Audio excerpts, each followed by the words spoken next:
Hi guys, welcome to the channel. Hope everybody's well and having a good weekend. Obviously the weekend's not over with, it's only Saturday night, and Saturday night you'll notice I'm not out again, I'm in the house. But I am having a couple of Swifties. I've been out all day, to be fair with you.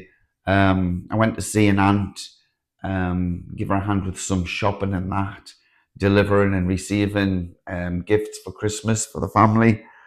So it's been quite a productive day, and I got myself 4 large cushions, would you believe, from Matalan, of all places. Beautiful cushions, and I got them relatively cheap in a Black Friday sale, which is still on. Oddly enough, it's Saturday today. But nonetheless, they're lovely. I'm over the moon with them. So I've put them on the sofa and got rid of the ones that were there because they were starting to be a little bit tacky. When I say tacky, you can't wash them. They're them cushions that don't have a zip in, so you can't change the covers. So better off just flinging them. But these ones, they do have a zip on, so I can at least wash them when I need to. So yeah, food hygiene then. What is food hygiene? It's the practice of preparation and storing of foods to prevent the spread of bacteria, and foodborne illnesses, of how we can protect it. Now, the main vehicle obviously is the hands, and I always say this, always say to the kids, have you washed your bloody hands, and they listen and they like that. And they'll sometimes repeat that, yes, we've washed our bloody hands. And that's one way of getting it into the kids, rather than saying, wash your hands, because you shouldn't tell anybody to wash their hands. If you're going to do any food preparation, it should be an automatic thing, to wash your hands. And if that's the case, then that's great, But do you remember, what's his name? Boris Johnson, during COVID, he was saying, wash your hands to Happy Birthday, the tune Happy Birthday.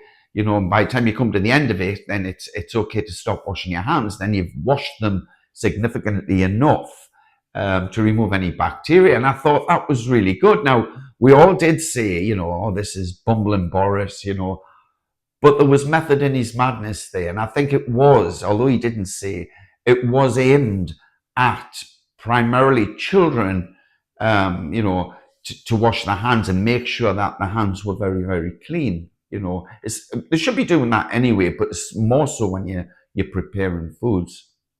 Absolutely. It's a golden rule, isn't it? And, some people, I know when I'm preparing, say if I'm doing egg and tomato sandwiches in a bowl, I use my hand in the mayonnaise and mix it up with my hand. But I always use a single-use food grade disposable glove, and that's good. I mean, you can't just use your hands if you've scrubbed your hands, significantly and they're clean. Then you can just use your hands. But in commercial businesses, I think it's good practice to wear these single-use food-grade gloves, as they're known. And basically, that's just it's an added measure, preventative measure, to prevent contaminating the food, And when we're talking about contaminating food, it's not just bacteria; it's physical contaminants, chemical contaminants, viral contaminants, that kind of thing. But I think when we're talking about, washing our hands or putting single-use gloves on when we're doing food preparation, we're talking about, both bacterial, if you haven't washed your hands, and of course, physical, because especially some chefs are quite hairy around the bottom of the arms where the wrist is, and if they're mixing rigorously in the bowl, there's a chances are that some of them hairs are going to come out and somebody's going to consume them, so it is good practice. But we say single use because when we say single use disposable gloves, that's exactly what that's what they should be worn for. So technically, if you empty a bin, for example, and then you come back and you start food preparation, well, that's absolutely wrong. You empty the bin and then you go and wash your hands using a liquid soap, making sure that they're clean. Now, a single-use glove should be used every time that you would normally wash your hands. So if you empty a bin and you've got a single-use glove on, change the glove and put a fresh glove on. You know, it stands to reason, and that's why we call them single-use gloves. The clue is in the title. But you don't actually see it these days. But I used to go and see, some of these food outlets. Will not say any names, but I used to go to bakers, and you'll see the assistants with two gloves on. Sometimes it's the polythene ones, or sometimes it's the blue disposable. I call them medical grade gloves, but they probably are. And they're using these, so they're serving you, and then they're serving the next person, then they're going to the till, they're picking up tongs, they're cleaning down, all of that kind of thing. Well, that's not what they were intended for, because all you're doing there is potentially spreading bacteria all over. Don't forget you're handling money, that kind of thing. You know what I mean? And I do appreciate that when you are busy and you're handling money and you're serving food, that you're not always going to have time to run over and wash your hands, right? Oh, I get that. That's why we use tongs. You know what I mean? And I don't see many of these outlets now, and I do observe this, and I don't see many of these outlets now using these gloves, which I think is absolutely great. Because if they're used right, then, they're fine, but if they're not, if they're used for everything, then it's not good, because all you're doing is just spreading bacteria all over the bloody shop. You know what I mean? And eventually you'll come a cropper, So yeah, it's a case of washing your hands. But if you're using tongs in that, then that's absolutely fine, and you can get through your day. You can get the customers in, they can get the queues down. But it's once you start handling the food, you really must go and wash your hands, because you're touching money, you're touching your hair, you're touching your nose, whatever you're doing. You know what I mean? And believe it or not, I have seen that, and I dare say many of you have seen it.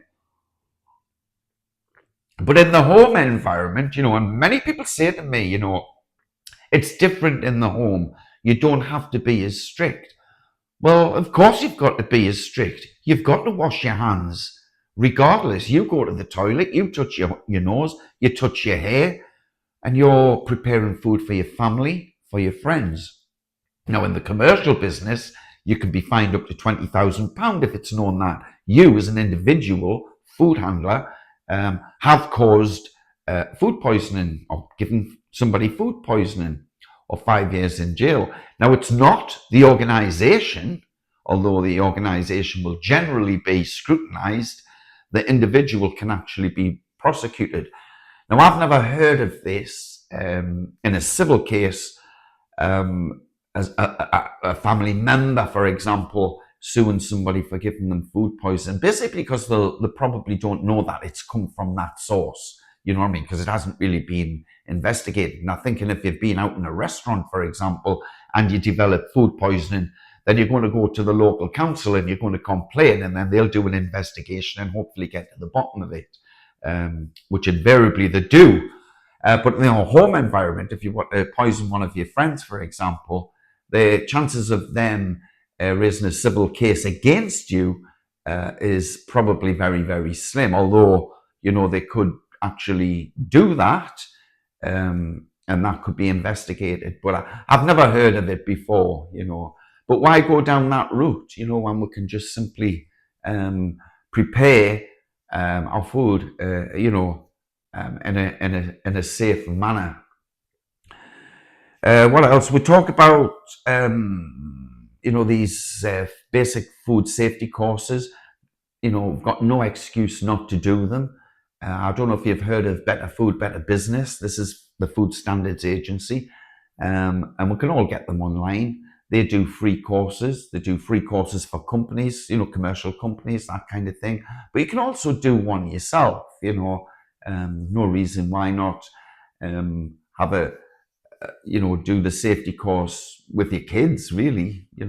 I think every kid should be taught basic food hygiene, and that's all it is. We're talking about basics, we're not talking about anything in depth, and when we talk about food safety, food safety is the implementation of, like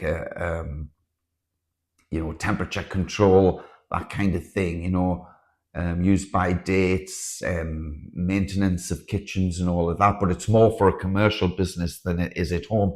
That's why we tend to focus on more on food safety than sorry, food hygiene as opposed to food safety. Food safety just basically covers everything, but food hygiene covers, the preparation, storage of food, that kind of thing.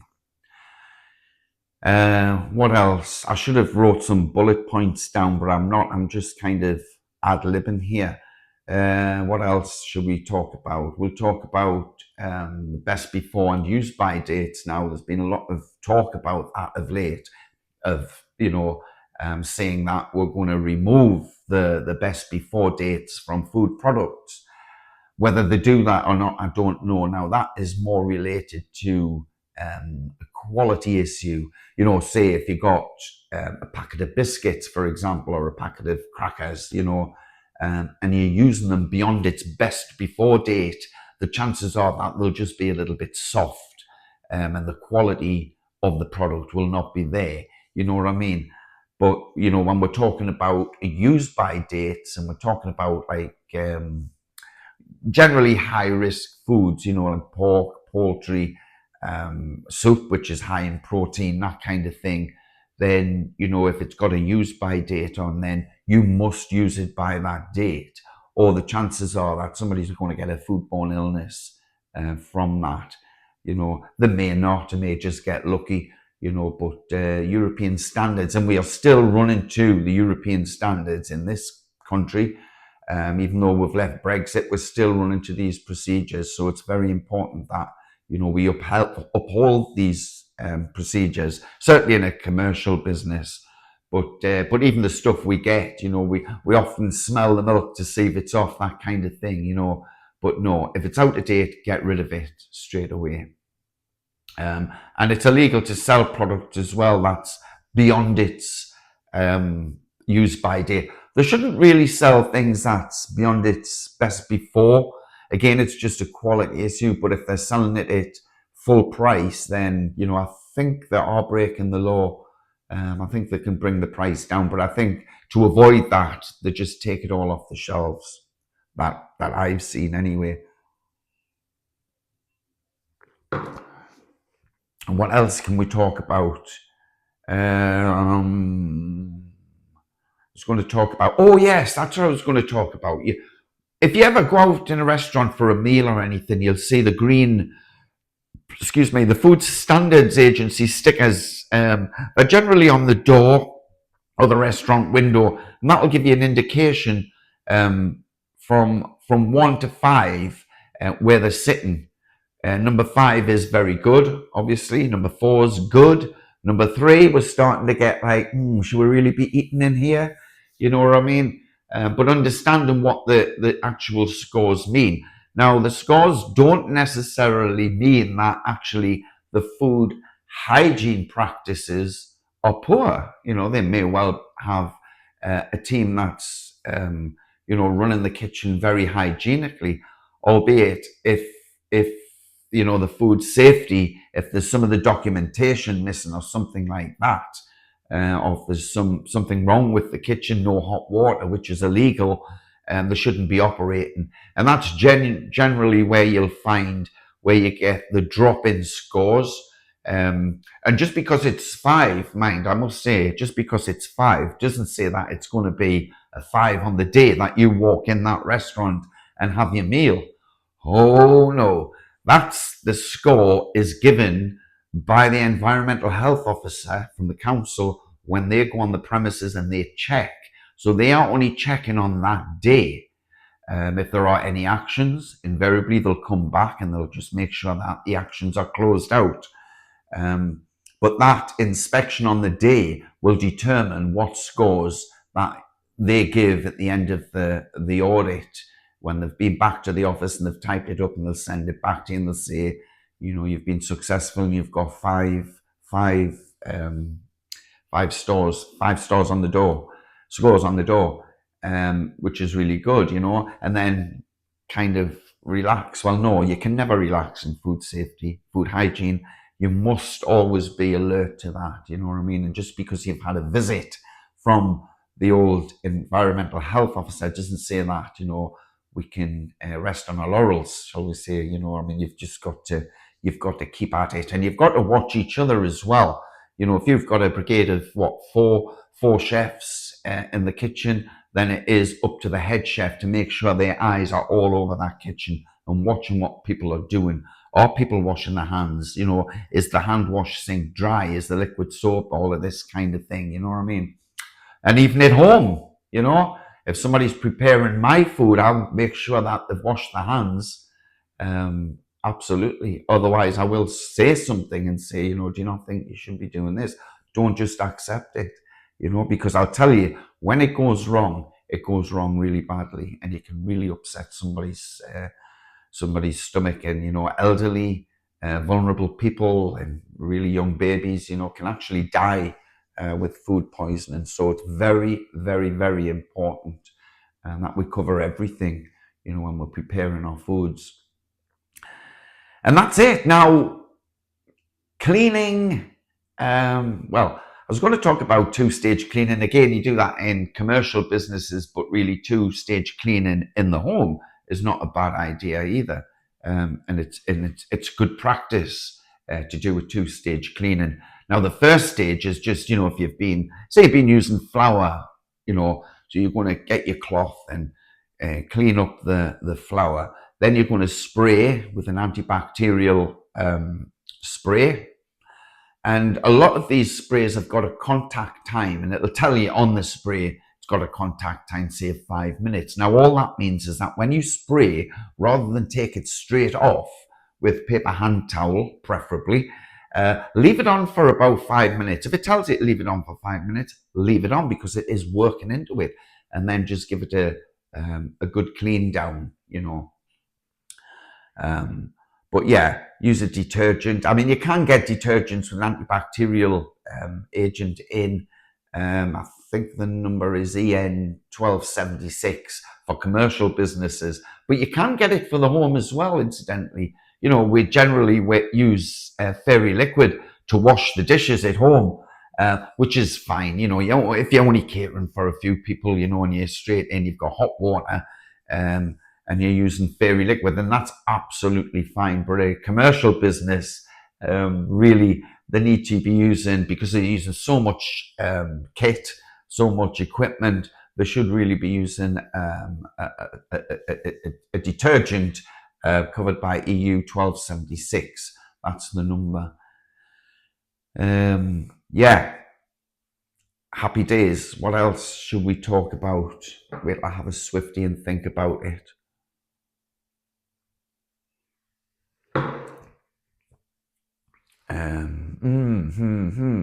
I don't know. It's difficult, isn't it? I mean, if I get something in the comments, perhaps, I don't know, that people want to know about, and then we can probably answer these questions, because it's like everything else.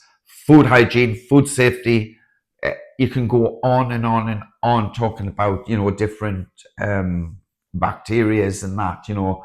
I mean, a lot of people used to wash the chicken, if you remember. They'll wash the chicken first before they'll put it in the roasting tray and then put it into the oven.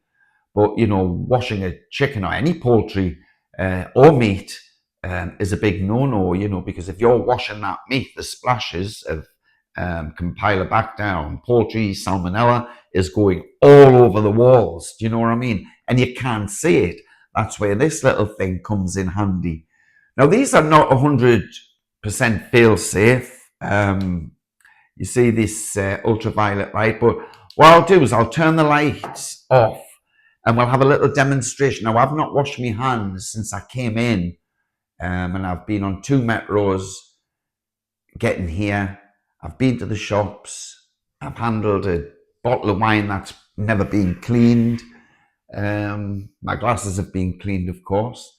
Now, I haven't washed my hands. I've never washed the surfaces when I've come in because they were washed after I did my last food preparation.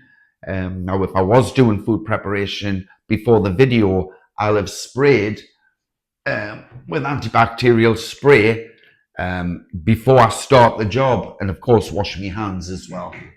You know, I just don't waste time in coming on the video and washing my hands while talking to you. That's all been done before I prepare. So yes, I've touched the surfaces and everything. So we'll have a look, and particularly around light switches, handles. You know, like you might wash something down and you often miss out the handles. Even your kettle, for example. I bet my kettle's bogging because I don't spray the kettle all the time. You know what I mean? But it's just to give you a demonstration of what it could be like um, if we don't, if we don't wash our hands and if we don't clean our equipment sufficiently enough. So this should highlight little white dots which indicate there's some contamination on there. Now, it may well be just bits of food on there. It doesn't necessarily say that it's Campylobacter or anything like that. All it's showing you is that the area has not been cleaned sufficiently. So it could be little bits of food and all of that kind of thing.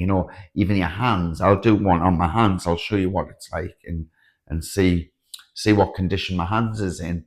Hopefully they're not too bad. But if you do get one of these, anything ultraviolet in the dark, and just wave it around your hands, and if there is a lot of white spots on, then it'll just indicate that actually you haven't washed your hands sufficiently. Go back, give them a good wash, and then put the ultraviolet light over them, which only works in the dark, obviously.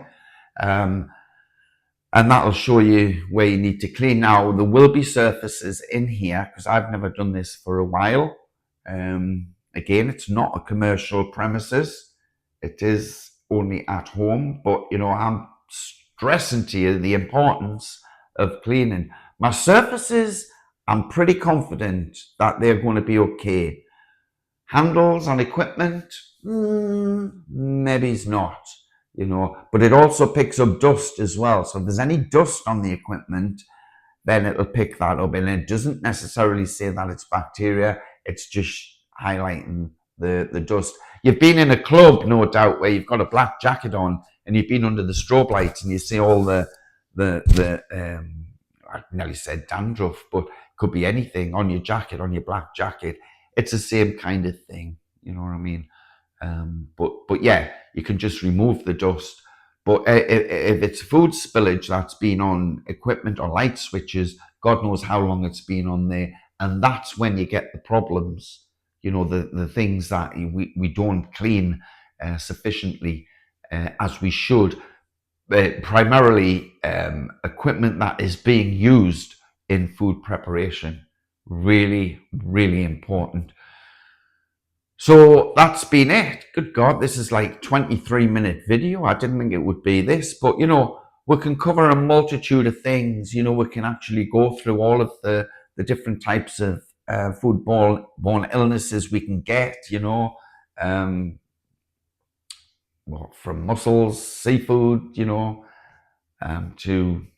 anything really. If there's anything you want to know, we'll talk about it, and hopefully I give you the correct answer. You know what I mean? But yeah, this was just to come on and just as I did suggest, we'll just talk a little bit about general food hygiene, basically basic food hygiene. So what I'll do is I'll kill the lights and I'll keep the video going. I don't know how I'm going to do this. Well, I'll just carry it around with me as I'm doing the checks. Hopefully it shows up on the camera. I'm not sure whether it will or not, but hey ho, here we go. Ha-ha. Oh, you bugger. Getting old. Sitting on these high stools is no good. Why won't that turn off? Oh, there we go. There we go. Right. Oh, good God, I can see a few already. Let me just take you around here. What did I say about the handles? Now, there's my kettle. I don't know if that's picking anything up. I can certainly see it. There's a lot of dust on there, but there's also splashes. Now that's probably from the pans on there. Look at the handles on the stove. See the handles? Now that is potential harmful bacteria. And all you need to do is basically just wipe it with an alcohol wipe, you know. But look at that kettle. That's shocking for me. The handle's not too bad. There's a couple of dots on there. Now this here, I don't use this a lot. Now you see all this white on here? Hang on. A lot of it is just dust. Like I say, the dust particles will come up as if it's bacteria as well. This is another one, microwaves. Now my microwave looks clean. Now I know it's not going to be clean. I don't use it per se. Oh, I need to show you this. See there? This bit here. I don't know if that's picking up on the camera. Hang on. Can you see that? Now that's actually a fingerprint there. That's shown up on there. And another one there. Anywhere where people's fingers go. Now, it's not too bad. There's a little bit at the back that looks like something's actually bloody grown, to be honest with you. But it won't be. But that is, or potentially that is bacteria there. I never use this, but I know who does. And I'll be seeing something, you know. So when you're cleaning your microwave out, it might look clean, but make sure you give it a bloody good clean.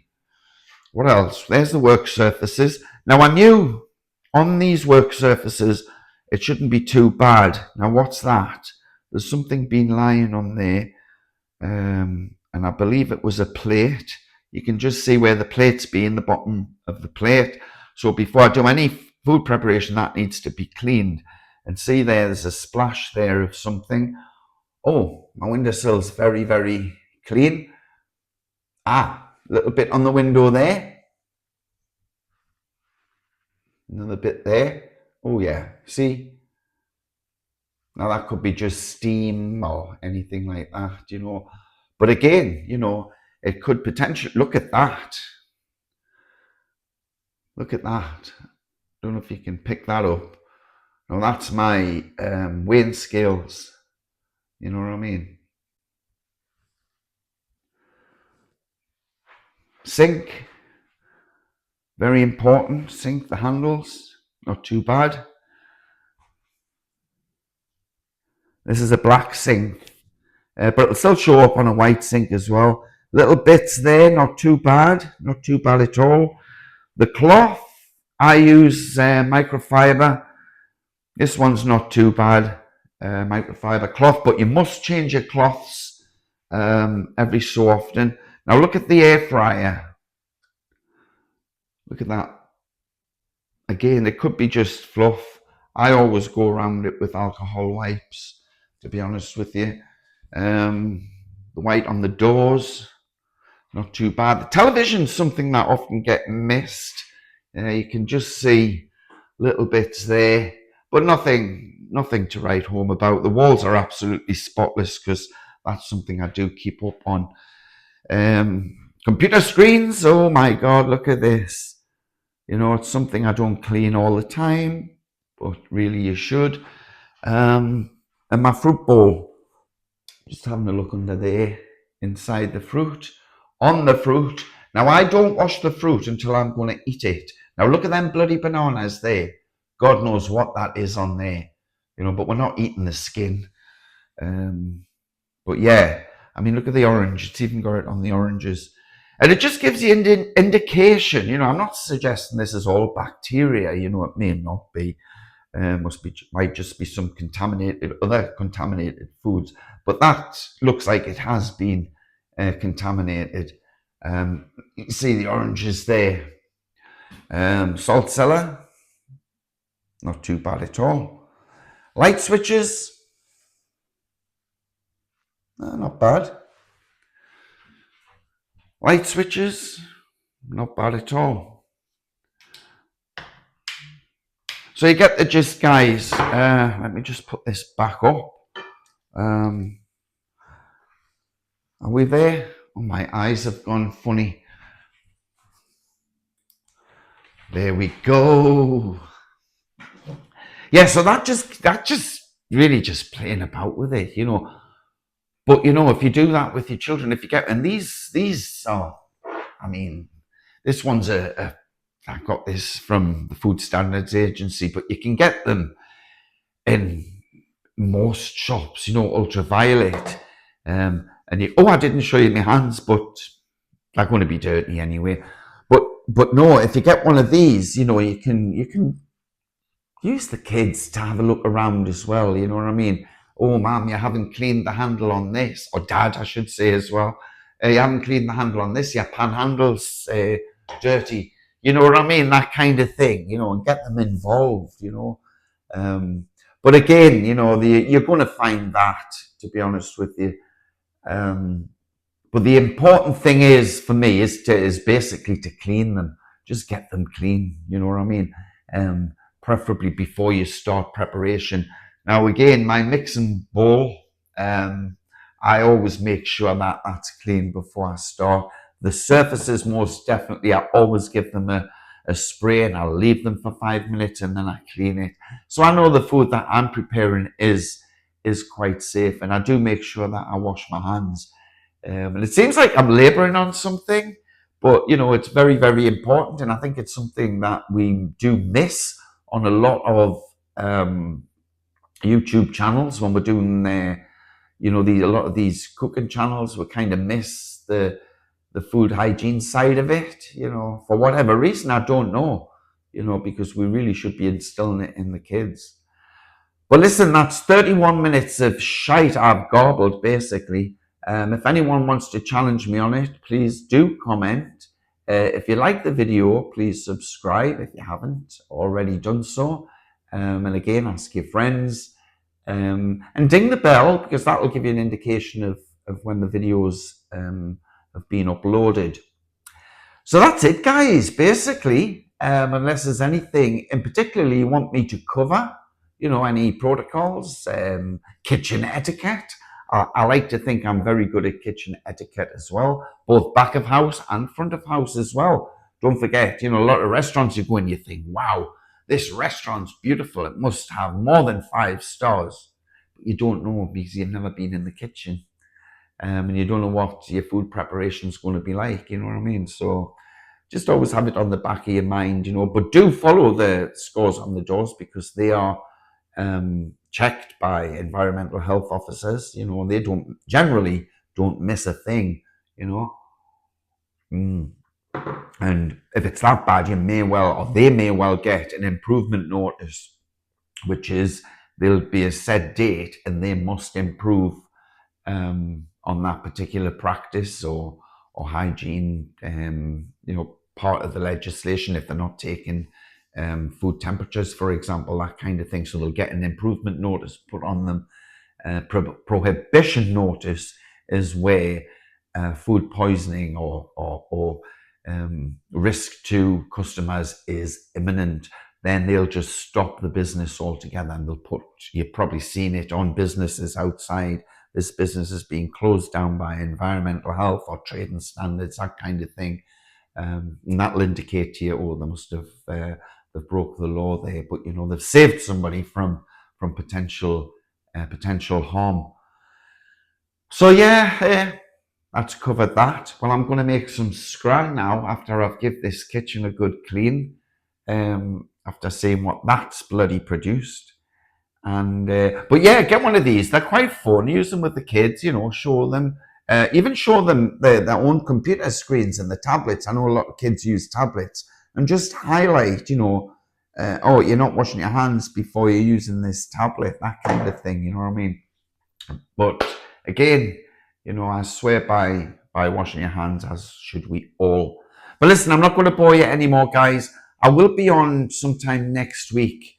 We'll do a couple of dishes. I don't think it'll be Christmas preparation, although who knows? I mean, I'm doing a turkey dinner tomorrow. I'm going to do a turkey Sunday lunch tomorrow, so I might put that on. Who knows? We'll wait and see. But listen, enjoy the rest of your weekend. Have a great Saturday night, because I've got a feeling that I'm going to. I'm looking for the bottle. It should be in the fridge. There it is there. And happy days. And we'll see you next week, guys. Thanks very much for tuning in. See you later. Bye.